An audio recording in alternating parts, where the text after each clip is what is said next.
Hi everyone, welcome to my channel. So in this video today we're gonna talk about the B screw over here. So this screw over here is what they call the real derailleur B screw. And in this video over here I'm gonna explain to you what it really does, how to adjust it, and so you can find this useful. By the way, if I just wanna let you know, if you find this useful, give it a thumbs up and hit the subscribe over here, because I love doing videos on the bicycles, and the YouTube algorithm will push this video up so other people can get to see this. And let's get into this video over here. So right here on the side of the derailleur, you do have these two screws that control how far out and how far in this derailleur will move.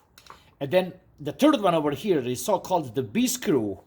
And this is the most critical screw over here that adjusts the real derailleur. Now let me tell you what it does. So if you look over here, this is the derailleur lower part over here, so-called as the hanger. I mean, not the hanger, the case.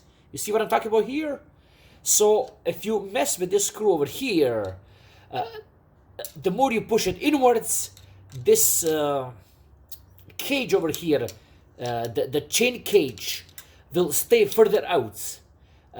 The more you push it out, this chain cage will stay closer. So what you want to be doing over here, the best way to adjust this will be to have the gap like this much here. So you see how I'm going to put the screw here. So see how much gap I have there. Okay, let's get this from different angle. What am I doing over there? This is enough clearance that you have your chain away from the cogs. Basically, you don't want this chain casing to touch the cogs, so to touch the sprockets, because what that will do, it will annoy the crazy annoying clicking. And this is how much space you want to have there, this much.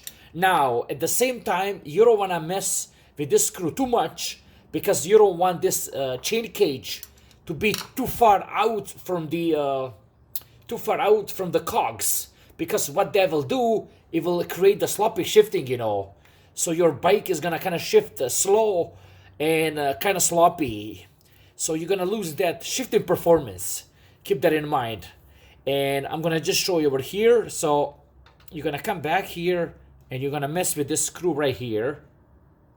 So you're gonna just tighten a bit. Now I'm not gonna play with it too much, because this is what it does. It's pretty decent, you know. But then when you're done messing with it, you always want to come back here and check this thing, you know. So what we'll do now, I'm gonna place this on the side and I'm gonna just spin the wheel that everything is okay, because you don't want any chatter and you want everything to work perfectly. So here we go. See, there's no noise. Everything works beautifully. So again, it's the least critical adjustment screw over here, but you always want to check over your work, and before you're done you want to make sure that everything works well. And again, you're going to use one of these screws to adjust it. I hope you found this useful. Like, subscribe over here to my right, on your right hand side. I do a lot of videos on the bike tutorials, and I hope you find this useful, and take care. Bye bye.